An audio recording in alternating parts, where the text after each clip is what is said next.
welcome to the Cloud Security Podcast by Google. Thanks for joining us today. Your hosts, as ever, are myself, Tim Peacock, the Senior PM for Risk Analytics and Cloud Threat in Google SecOps, and Anton Chufakin, a reformed analyst and senior staff in Google Cloud's Office of the CISO. You can find and subscribe to this podcast wherever you get your podcasts, as well as at our website, cloud.google.com/podcasts. If you enjoy our content and want it delivered to you piping hot every Monday, please do hit that subscribe button. You can follow the show, argue with us, and the rest of our listeners on the Google Cloud Security community page. Anton, we have a returning guest today, and this was a totally delightful episode that spanned from express kidnappings, the value of constraints in architecture, the importance of IAM, how to select SecOps, how to be a CISO that does more by doing less. It's all over the place and all totally wonderful, but I don't have something pithy to say about it. Do you? Yes, I think it came to me. You do? It came to me after we recorded and before we started recording the opener, because in this case, we revealed some of the kitchen. We are recording the opener right after. So in that period, I kind of realized that some of the stuff that the guest shared is kind of excerpts from a playbook of a modern CISO. Yes. I think these are modern CISO wisdoms. This is not the another 90s joke. I mean, this is not a 1990s CISO wisdom. This is kind of a condensed wisdom of a CISO who is very now. He's the model of a modern major CISO. I think he is the model of the modern CISO, correct. Yeah. And I shouldn't sound even remotely offensive to any CISO who modernized after starting many years ago. But it is kind of a great contrast between somebody who is a CISO stuck in the 90s. Yes. I've seen those. But we don't have a lot of those on our show. Like firewall appliances. Firewall appliances joke applies to these people. And you'd hear the joke soon. We made a firewall appliances joke on like episode 10. I can't believe it has come back to haunt us this many years later. Firewall appliances tend to do that. Well, listeners, with ghosts of firewall appliances past, present, and future, let's turn things over to today's guest. Today we have returning to the show, Dave Hannigan, CISO at NuBank. Dave, thank you so much for joining us today. I've been looking forward to recording this for ages. Always a pleasure to have you here. Can we just start off and tell us about what you're doing as CISO at NuBank and how different is that from your past life at Spotify? Because I have to imagine different universe altogether. Yeah, well, first, thanks for having me on. It's great to be here. Different perspective now, not being in Google. So it's super exciting to come and tell our story. Differences. Look, there's a lot of differences. So I guess I'll start more at a higher level. Obviously, for those who don't know NuBank, they call us a neobank, not necessarily a fintech, a neobank. We're online only. We are the largest fintech outside of Asia, right? We've got about 110 million customers right now, and we're just growing like crazy. So I think that's probably the first difference is that we're a financial service institution as opposed to Spotify, which has some financial services when you're paying your bills and the likes, but that's not the focus. The focus is delivering a great experience with sound, not just music over at Spotify. And for us, it's really about changing and breaking down all of the barriers, making banking easier for our customers. What does that mean from a security perspective?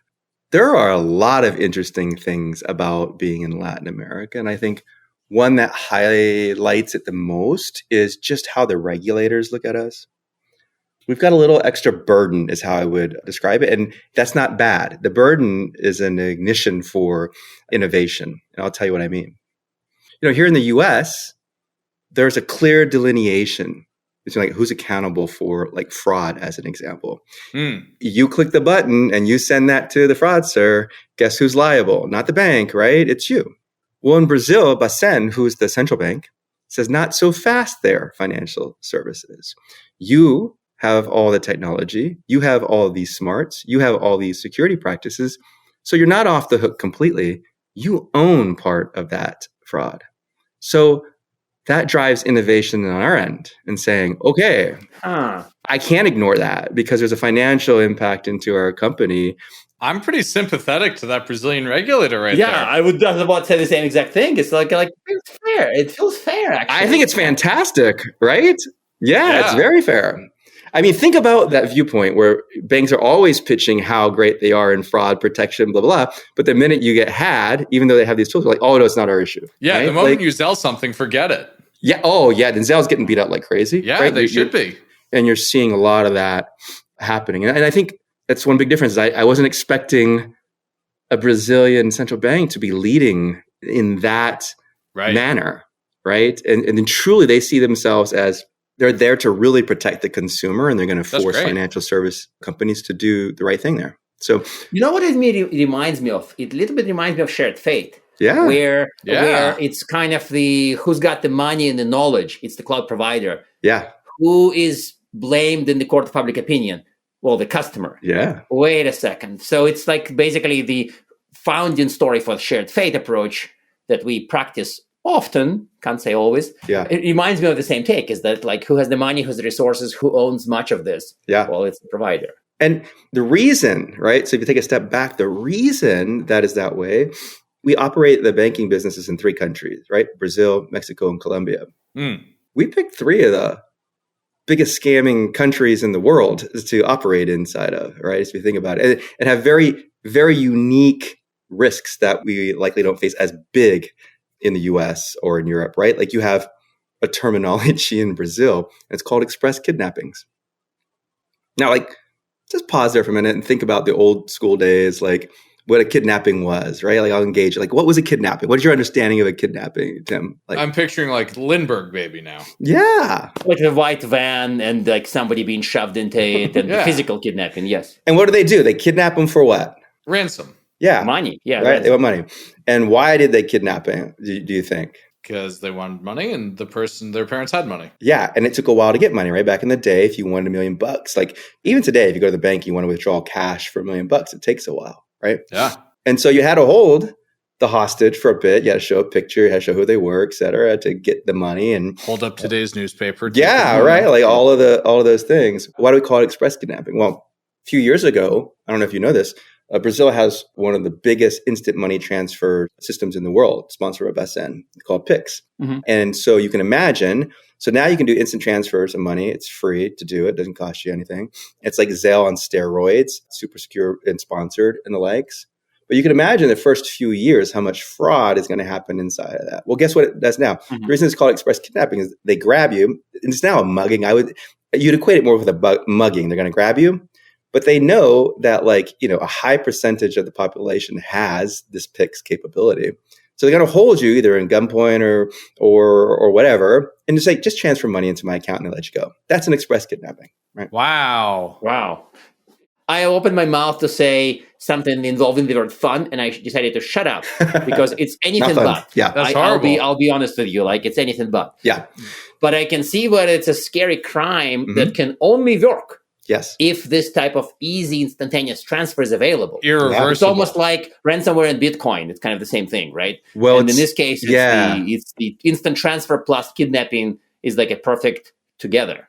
Yeah. It's not irrecoverable. I mean, you can recover it, right? So this is where, the reason I tell the story is not to, and by the way, people, go visit Brazil. It's a beautiful place. It's not, I'm using this to tell the stories, but because of that, because your question was about what's different, we have to have what happens to our customer if that happens to them? How do we take care of them to make sure we can help get their money back, right? So that's the point inside of that. How do we detect true express kidnappings versus pretend ones for a fraud mechanism and the likes, right? So that's where I'm going with the story, is to kind of highlight some of those differences when you're operating in different parts of the world. And it's fascinating. So you didn't have to worry about that when you were considering whether somebody's Spotify Wrapped got messed up. That's right. Stakes. We had different reasons. We had a different type of scenario, a bot, right? So artificial streaming was a big deal back in those days.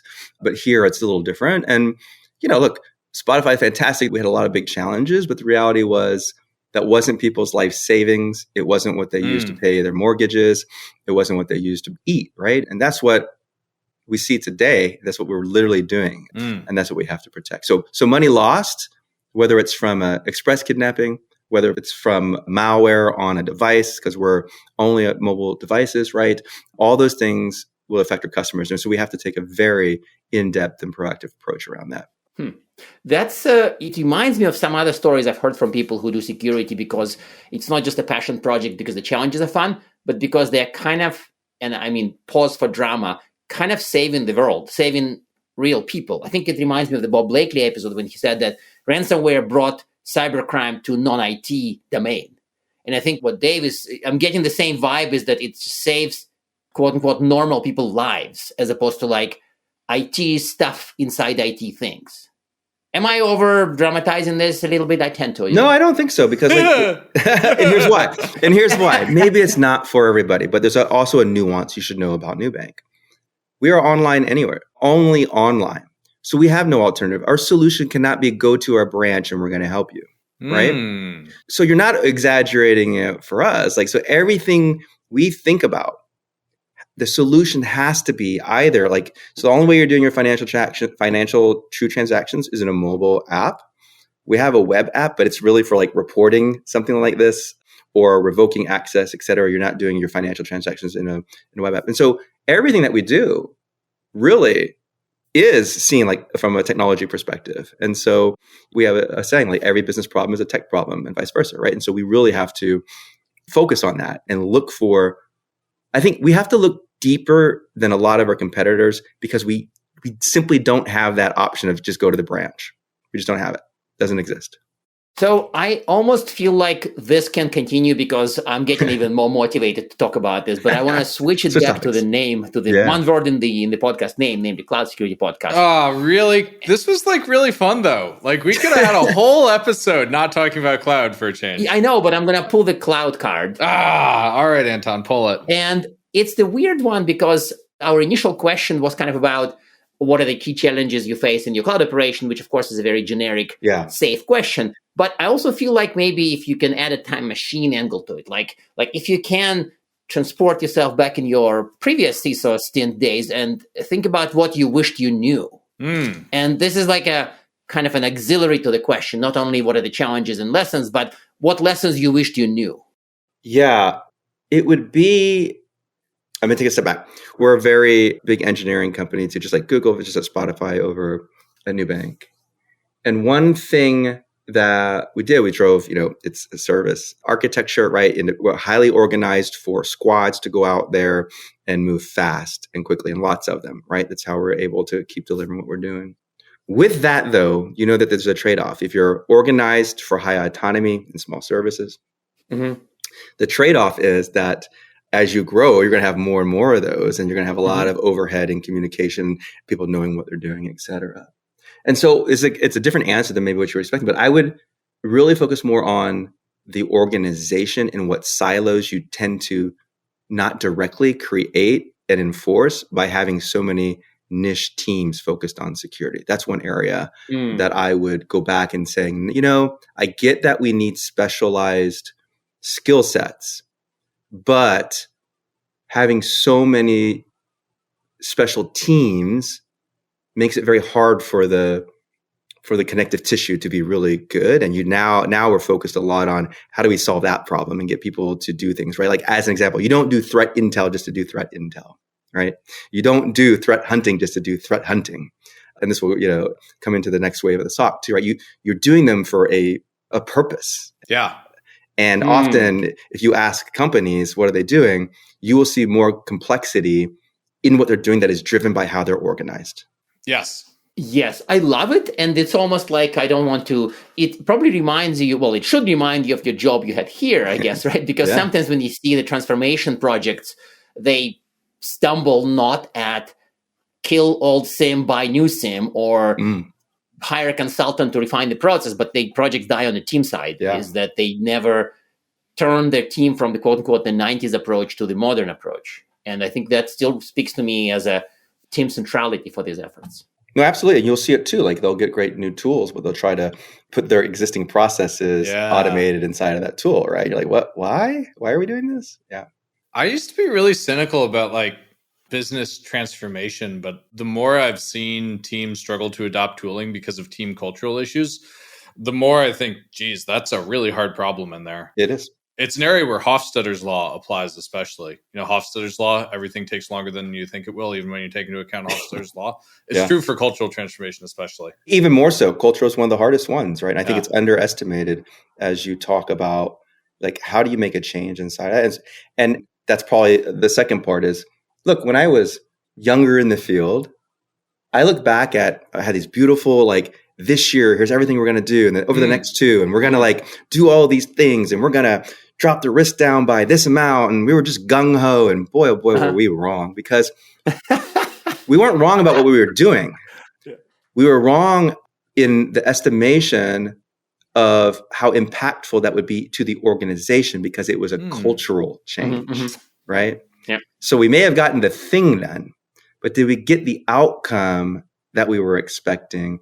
And the answer, if I look back, almost all the time was no, because we were measuring it too early. But by getting that done, we were now just about to be able to measure the impact of that cultural change. That pays for the price of a ticket to the podcast on its own, by the way. I feel like this is the jam that I wish people knew. And I think that the time machine approach is probably what elicited this, right? Because if you travel back to your super early days of your first CISO effort, probably that on a nice printout would have helped you. Yeah. Or maybe you wouldn't have believed it, by the way. Probably maybe, not. Maybe you'd be like, oh yeah, Dave from the future said this. What kind of BS is this? It would be an interesting conversation for sure. I really like this time machine question style way better than Anton's other 3 a.m. time. Yeah, but it's a different paradigm. At this point, we are not trying to elicit quick, instant truth. We're trying to elicit sort of a time-learned lessons. Like these are two different tools. No, this is a much better paradigm. Okay. This is great. Thank you. So I want to switch gears a little bit and stay on the cloud track for a little bit longer, since Anton put us there. And I want to ask about metrics. We were just talking about measuring too early. Well, when it comes to cloud, what do you measure? How do you know from a metric standpoint that your cloud environments are secure? Well, look, I think, that's a tough question, right? Yeah. It's a really long one too. And it's long. Leave it to 6 hours. Leave it to 6 hours. And so, but there are techniques to get there. Yeah. And I think it's going to be different for everybody. But I think it really understands with you first being able to articulate your risk inside of the cloud from a security perspective, right? And that's really easy to say, but what does that actually mean? So if you think about cloud security, and I believe I said this previously, like there's just a few things that really, really drive security in the cloud. And like the first one is probably the most important, right? And that's identity and access management. It literally is security in the cloud, right? Who and what has access to what, right? That's it. Systems get their permissions that way. You create your borders that way. Like everything, just about everything that you can control as a consumer of a CSP is through IAM. And so it's interesting that that's probably where you have the least telling dashboards that come from the CSPs themselves, right? To me, it's the interesting part. Like, okay, if that first part is true, what I said, then I would expect amazing visibility across the board. And I would expect that from the cloud providers, all of them. Guess what? We don't have it. You don't get that. You don't get it. No, you don't get that. I'm You shocked. don't get it. Reality wins over a good logical argument, right? Yeah. So in lieu of that, we have to do it ourselves. And we have to say, okay, here are the things that are important to us, and it will change across the board. But here's what I'm concerned with. I am concerned with number one. So it's both identity access management, and I'm looking at the configuration. So I am very concerned because we're very lucky. What do I mean by that? Like I said, our customers interact with us on mobile devices. I do not need hardly any services that are open to the internet for my business to operate. Right? So that's a driver for me. I want to make sure that is a true statement, that we don't have that across the board. We can do that in many ways. We can look for default settings. We can look for manual overrides. And the buy a firewall appliance. Yeah. Oh, wait, did you say buy a firewall? Oh, no, we're not going to do that. Anton, you have to go sit in the corner and think about what you said. I was delayed that you said appliance. Like, no. Right. And so listeners, that was such an off the wall idea that Dave couldn't even process it. Oh my gosh. So that's one, right? Now that's my train of thought. So we know that the status for us is that we don't need that. So therefore we shouldn't have that except for rare instances. So that's a good metric for us to look about in what we're doing, right? It's the luxury we have, I say. Not everybody has that. I think the second thing I'm looking for is, we have, similar to others, as an example, our golden images. So it's like, what percentage of our fleet is actually inside of those golden images? It's a big driver for us. But why? That's a proxy for our configurations. That's a proxy for a whole bunch of things that are baked inside of that. And I don't have to have a bunch of alerting around that. They can get noisy. I can simply look for, where are we? Same with vulnerability management, right? That's another thing. How are we driving? That can also be driven by our golden images and where are we? Are we on the rev -1, whatever we're looking for to do, et cetera, out there. Those are some of the bigger ones. And then I'm also looking for all of the variants, right? So we're in multi-clouds. We're primarily in one, but we are in multi-clouds through acquisitions, through partnerships, et cetera. And so I'm also looking at how many variants do we have out there, and we're paying special attention around that, right? So I'm not giving you a whole bunch of the exact metrics that we look at. No, but it's good. Yeah. And I mean, maybe this is the way to apply my other favorite question, namely the 3 a.m. question, that if somebody wakes you up at 3 a.m. and says, how do you know your cloud uses secure? Like, you would probably refer back to some of the things you said, but like, would there be some kind of a short and pithy version of how do you know that your multi-cloud uses as secure as you want it to be? Actually, maybe that's a better question, because secure is... what goes is... Yeah, it's good. Look, at the end of the day, that's something we're working towards, right? Which is, same philosophies. We put controls in place. How do we know that you're effectively asking me, how do we know that they're working, right? It's another way to ask the same question. And we're constantly driving at that to make sure we're having continuous control monitoring.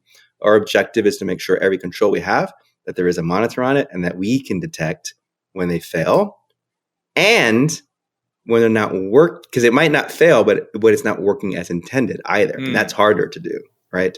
Some people will skip that second view. So it's there is one thing. Is it there, and are you getting the outcome that you expect it to be doing? Is a tougher question to answer. Can I pick at something in there? Yeah. Because I hear this from a lot of CISOs and security directors, gold images, bacon our config.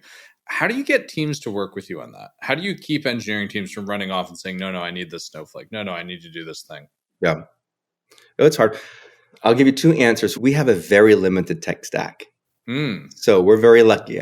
There were some great architectural decisions made. And look, we have a very, very limited, for the vast majority, it's public out there, for the mass majority of what we do, it's a very simple stack, right? Closure is our language. The database is Datomic and it runs on K8. That's it, right? So that's the vast majority of it. So it's there. And look, I don't try to force people to do it. People want to be on the most well-maintained image, right? It's not about security. It's about operational excellence, right? We're just part of that. If you think about it, do you have the right patches? Do you have the right versions, et cetera, out there?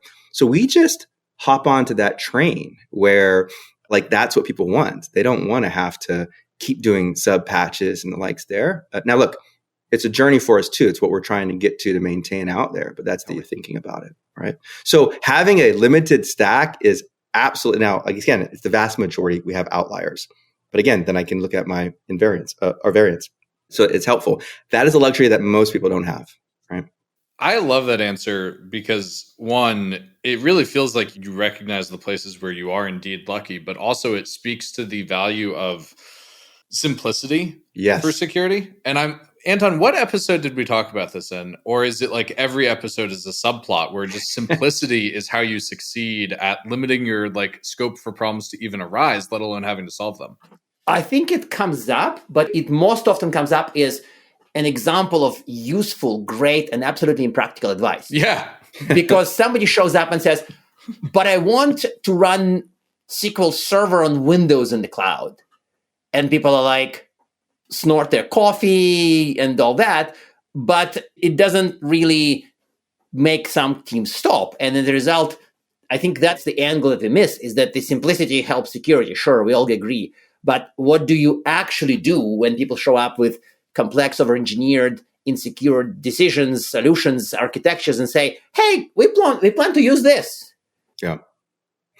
And look, we have an ethos on it too. It's I truly believe complexity is terrible for operational stability, and that equates to security stability also, right? So for me, it's a root cause of a lot of issues, and we see it goes back to what I talked about earlier about complexity in the organization drives complexity in tooling, drives complexity inside of why are you solving for teams that aren't talking to each other when they literally should be working together every single day, right? So how do you solve that with a tool and you engineer it out, or do you solve that as a people issue, as an example, right?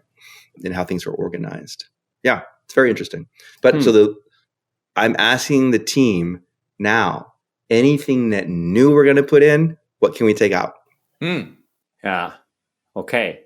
So if somebody says, okay, so I can see where this also squashes all the Snowflake, not the database, but the sort of like a unique, rare, handmade artisan choices end up being suppressed for good reasons. Namely that, well, would you rather make this silly, strange choice, or would you rather go with the mainstream idea of X, which worked well for us? Like, and people are like, I don't know, maybe my project is not that special. And suddenly they approach in a simple manner. I mean, maybe I'm oversimplifying it. I don't think you're oversimplifying the concept. That, like, making that happen is the complicated part, right? People are complicated.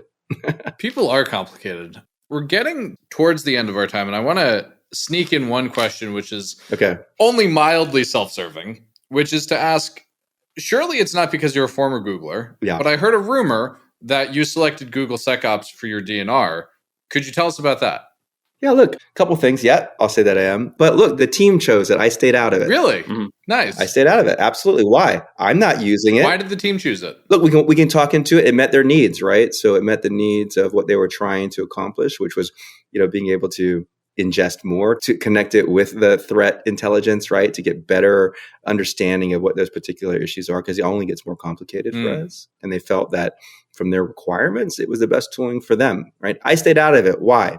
I'm not the one that's going to use it day to day. So what does my say have to do with it? Now, I will go through it from a financial perspective. I'll go through it from making sure that we have partnerships and the likes inside of that. But end of the day, I have to empower the teams to make the right decisions for them, but hold them accountable for making sure that they're thinking through the problem holistically, not just from a narrow perspective. But does it mean that all those salespeople who try to impress the CISO with the sim UX are delusional? Well, I don't know, because I don't know if every CISO does that, right? No, I think we're talking to a fairly enlightened CISO here, Anton. I think that's... I think that Phil said the same thing a few times. It's like, why are you trying to focus this story on CISOs? CISOs don't do that. Their teams do. That's right. But there are definitely people who don't have ears for that message. No, it's true. Look, somebody sends me in a note. I'm saying, hey, I'll connect you to the team that's working on that, right? Like, that's my role inside it. Now, my role is to hold those teams so they understand what the objective is and how I'm going to hold them accountable to it. If that's true, then they should be empowered to pick what they need in order to meet those objectives, right? That actually makes sense. I do like nice UIs, though. I mean, there's no debate that you want this big red button that says make a board report. And when you push the button, the report just gets generated and emailed to the board automatically, right? That's what you're talking about. No, I'll just take nice dashboards on IAM GCP. Well, yeah, IAM pretty much wins every real popularity contest. Is always won by IAM by default, because IAM can block access to the competition. Exactly. By anybody else, right? That's an IAM joke, Tim. Please laugh. Yeah. Ha ha ha ha. Anton, you have to ask the traditional questions today. Okay, I'll ask the traditional closing questions. So we're kind of at time. So while this was really fun, we get to finish with something. And we usually finish with two things. One resource, reading. It can be the book, can be the blog, can be anything. It cannot be my blog, as Tim always points out. And the second is one tip. And I think in this case, maybe the tip is, what should we ask for the tip on? How to keep cloud secure, how to keep your environment secure? I'm actually at a loss because... Yeah, maybe how to know that your cloud is secure. So the tip on that. Yeah, and recommended reading. Okay. So the tip on how to know your cloud is secure. Wait, who's the tip for? Oh, okay. Ooh. CISOs and teams. Excellent question. I would say CISOs and teams. CISOs and teams. Okay. So I think CISOs, to know that, they're going to have to roll up their sleeves and understand how cloud works so they can ask the right questions and then see it for themselves, right? That's the tip. Make sure you thoroughly understand what your team is reporting back into you. And it's not because you don't trust your teams, but I would suggest seeing it in its native state. So show me let's log in, right? Let's go look at it. Let me see it so I can truly understand it. Don't ask them to, you can eventually get to some nice dashboards where you don't have to do that, but get in there, dig in, ask a lot of questions about what this means, why they made those decisions. I think that's the tip. A good reading, I think today I'm obsessed a little bit about anything. I'm not going to give you a particular one because there's a lot of articles out there, but it's really about how to get people to understand that they can be leaders without the title, right? And so anything that you can put out there with your teams, blogs, books, whatever's out there, just because what you want to encourage is ownership and people knowing that if you see a problem, spend the time, come up with solutions. And if you truly, truly, truly believe that it's important, never give up on it, right? I don't care. It's the opposite of the sales side. How many times are you going to say no, no, no? But like you never give up if it's that important, right? So anything that's helping your teams learn more about that, how to write more effectively to raise those issues, I think they're super, super important for folks. I know this is probably not what you were expecting, but it is what it is. It's a great answer, though. I love that. I think it's a great answer, and I think that that's missing in many cases. Like it's this hole in the middle of the donut for cultural transformation or team transformation is that people assume, I made jokes about it that everybody wants to transform as long as his team stays the same, but everybody else around him is modern. Yeah. And it's like, that fixes it. That fixes it. That fixes that bug. Yeah. And I think there was a book, right? Like Slow Thinking. And now there's a newer one, like Thinking Fast and Slow. So it's a book I wonder, it's on my list. Okay. But that's a book that I don't know how good it is. I haven't read it yet, but I liked the first. And combining them seems interesting because it's a lot about what I'm saying. Like you have to be able to think and make quick decisions, but you also have to be able to think slow, understand like the complexities and what the implications of are some of the changes. And the more, like I have a different viewpoint. The less that I contribute to an RFC or to a document, the better. That means the teams are highly effective. I take no pride in jumping inside of there and putting comments and et cetera, et cetera. I would love to just like, this is fantastic work. And like, I have no comments, no notes for you, right? Like they say on all of the singing shows, I have no notes for you, right? Your answer here reminds me of a book. Can I recommend a book, Anton? Yeah, it's your show. Can I do that for a change? It reminds me very much of the book, Turn the Ship Around, which was written by a sub-captain on how he turned around underperforming submarines, which turns out is very important to not have submarines underperform. Yeah, that would be awful. Yeah. So listeners, if the leadership and ownership stuff resonated with you, check out Turn the Ship Around as well. Dave, thank you so much for joining us once again on the show. What a pleasure. What interesting problems you have in South America. And truly how lucky we are to have you and your constraints join us today. Thank you for having me on. And now we are at time. Thank you very much for listening and, of course, for subscribing. You can find this podcast at Google Podcasts, Apple Podcasts, Spotify, or wherever else you get your podcasts. Also, you can find us at our website, cloud.withgoogle.com/cloudsecurity/podcast. Please subscribe so that you don't miss episodes. You can follow us on Twitter, twitter.com/cloudsecpodcast. Your hosts are also on Twitter at Anton_Chuvakian and _Team Pico.